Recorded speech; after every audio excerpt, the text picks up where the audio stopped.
There was empires in Africa called Kush, Timbuktu, where every race came to get books. My success to you, even if you wish me the opposite. Sooner or later, we'll all see who the prophet is.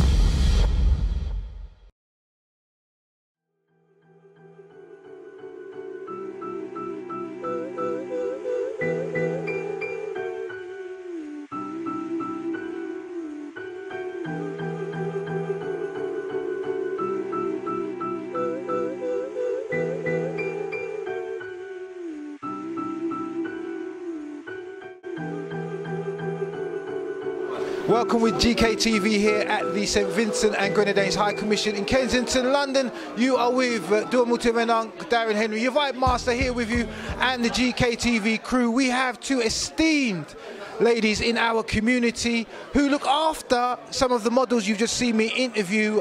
We have Jeanette, who is on the committee for Miss Trinidad and Tobago UK, and we also have the fabulous June Daly, a dear friend of mine, who organises Miss Jamaica UK. All right, I'm going to speak with June first because I gave her name last. How you doing, Junie? Great. You're great, yeah? Good to see you here, as always. I love Miss Jamaica UK. So tall. Very, very tall. I'm telling you. 6 and over. Yeah, wow. And you're looking forward to this year's event, no doubt? Yeah, this year is our 26th year. Your 26th year, because you celebrated 25 years of Miss Jamaica UK last year, right? And if anybody's listening, how can they get in touch with you to get involved? They can go on our website, MissJamaicaUK.com. MissJamaicaUK.com. I'm going to come back to you. We have Jeanette here as well of Miss Trinidad and Tobago UK. How you doing, Jeanette? I'm doing fine, just trying to get over my jet lag. Okay then, and the same for you, fantastic contestant that you have representing Miss Trinidad and Tobago. How long have you been going? We've been going just over 10 years now. About 10 years, yeah? Yes. And if anyone's out there from the island of Trinidad and Tobago, the islands I should say of Trinidad and Tobago, they wanted to get involved in Miss Trinidad and Tobago UK, how would they do so? On our website, Caribs. It's alright. It's Caribs.com, yeah? Yeah. So if you want to get involved in Miss Trinidad and Tobago UK, Caribs.com. Yeah. All right. And when is the next event taking place? September. It usually takes place in September. So are you looking for contestants like from here on in? Yes, we are looking for contestants. Yeah, from here on in, yeah? Yeah, on And here. where will the event be taking place this year?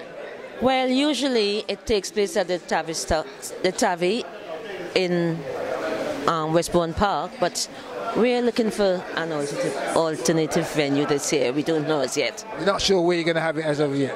Okay, and this year, your 26th one, where are you looking to have it this year, June? This year is a 212 club in Great Portland Street. Wow, you're going uptown in the centre. Back uptown. Back uptown again. You don't mess about, do you, girl? This lady, she don't, I know her for a little while. She don't mess about, you know what I mean? Opulence, yeah? And if anybody wanted to get involved, are you recruiting contestants right now? Yes, we are. And how could they get involved with MissJamaicaUK.com or on our website. That's our website. On our Facebook. That's your website and that's your Facebook, yeah? Miss Jamaica, Facebook too. MissJamaicaUK.com. Yeah? Fabulous. Thank you both for coming to talk for us for a brief time. Hopefully you'll invite us to the... Of course, you're always invited. To the beauty pageant. Dear friend. Okay then, that's Africa. beautiful. Yeah, and thank you very much as well, Jeanette. Yeah, you're with GKTV, surrounded by beautiful women, ladies. Hopefully you will support these events. Miss Jamaica UK, also as well Miss Trinidad and Tobago UK, Miss Barbados UK, and Miss Teen Carib UK. All right, surrounded by beauty. Oh, I'm so blessed. GKTV, we'll be back. Always told me to look at the bigger picture. Go figure, everything I own passed down from my sister. These times wish that I could be a singer long before Twitter, Facebook, and Instagram. Back then we had to find a way. Welcome again to GKTV, the #1 conscious platform. I'm Duamutu Menang, Darren Henry, Vibe Master. We are here at the High Commission in Kensington of St Vincent and the Grenadines, and I am pleased to bring to your attention a great scientist and engineer amongst our community. You know, we always find those unsung heroes here at GKTV. Elizabeth Mullings Smith, a hydrogeologist, I have to get that right, and engineer as well, a female scientist and engineer. They're so rare, and I have to emphasize a real gem in our community. How are you doing this here afternoon, Elizabeth? I'm happy. I was so glad to see you on the panel here at the Caribbean Food and Drink Expo, and people might think, why have they got a scientist on or an engineer on the Caribbean Food and Drink Expo? But during the conference, we asked you an environmental question, and you was an interview that I wanted to seek out. So now you're here in front of me. The environment, the climate. As a journalist, as an investigative journalist myself, I think it is the foremost issue for humanity in general, whatever colour, race or creed, at this present time, especially for the African Caribbean community, who I feel are not really taking the situation serious enough. A lot of emphasis at this present time is put on group economics and making money, and life on earth seems to be all about money and materialism, etc. But my thing is, well, none of that really matters if the planet goes belly up. You know what I'm saying to you? So, as I say to you, in regards to our community and climate change, how do you think we're actually dealing with the issue, and we're in 2015 and things are looking to get worse? Well, I think the whole concept of climate change, I think people look at it as something that doesn't really bother them right now, or is something out there but doesn't affect them personally, and they don't make the connections to things that they do every day and how it actually impacts them, you know, and impacts the food they eat, the places they wish to go, and also, you know, just life as they know it, you know. And I think we just need to readdress that, and not looking at it as, you know, scary scientific issue, but understanding what it means in the reality of living, you know, and embracing what it is and doing our part to actually, you know, safeguard or stave off the whole issue. Because there are little things that we can do that can help our own position, but if all of us do that little bit, it makes a big difference. And in regards to those little things, the importance, earlier on you was explaining about the rises in temperature, which is even going to increase even more so in the Caribbean to affect the Caribbean. What are the little things then that we can start to do at this present time? Well, for example, there are some island states that don't take the issue of you know, where do we get the energy from, and even where we get our water from. You know, so we don't think about what we do, we take it for granted. And it's just safeguarding that position and being sensible about what we do. And even, you know, a trip down the road, why not walk? You know, if you're in an island community, you get more from connecting with people than insulating yourself. I think we are too quick to embrace the lifestyle outside of our region, not realizing that outside the region they're looking to our lifestyle for solace and peace and happiness, and you know, we're throwing it all away. You know, it's just those little things that we can do, and putting down to serious measures.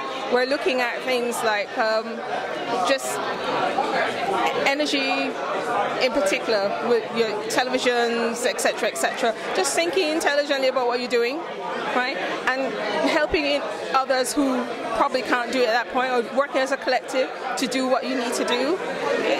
Just looking at things differently, really, you know. So, in relation to the Caribbean, we're looking at temperatures rising, we're looking at droughts. Your speciality, you're a hydro engineer. Yeah, in first world countries where they have droughts, they tend to try and source water from other places, yeah?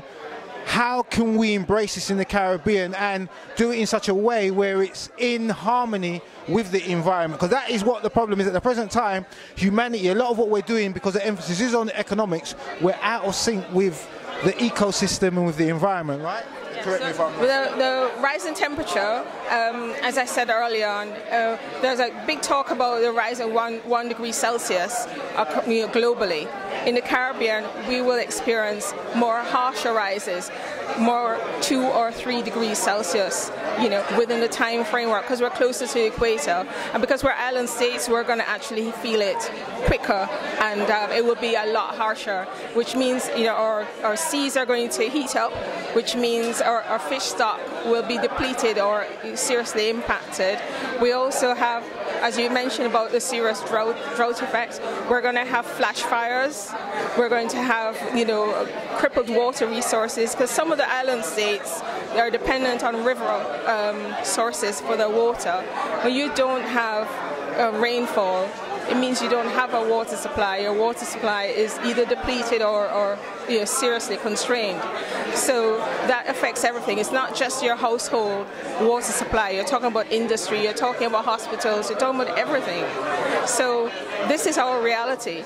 But in terms of what we can do to deal with those challenges, looking at policy. For example, there are some countries like Jamaica where they've got huge gullies where fresh water, when you have a storm event, it runs out to the sea. Now I'm trying to say to them, look, in places like California that are suffering from serious drought now, and in Florida, what they do, they take some of that water off, they purify it and they re-inject it in the aquifer, so they're actually storing up that water during flood periods, so when they have dry periods they can utilize that. Now these are things happening around us, that technology exists. That's what we need to embrace, because our reality is that we're going to have more droughts, not less. A lot of people from the Caribbean and from Africa, we're looking at our government and we're saying, why are we not investing in solar power? Because that obviously is the way forward for African and Caribbean countries, especially those near the equator. It's heating up. It just makes logical sense, yeah? And it's also an unlimited source. So why are we not putting the emphasis on solar power to generate the necessary electricity to get the projects done, what we need to get done in the infrastructure? I'm glad you mentioned about that, because a lot of people or a lot of governments are turned off solar power because they think it's expensive. But in this current climate where the price of oil is low, now is the time to invest in solar power infrastructure, and looking at it for hospitals, for schools in particular, which are right in their control, because the solar power, you have better battery storage now than you had, say, 10 years ago, so there is no excuse really. So you can actually store during the day, use in the day, and then at night you can use what you've stored. But it's actually a better approach to our energy management, rather than having this dependency on oil-based systems and petrol-based systems. Okay, thank you so much, Elizabeth, for coming and speaking with GKTV today.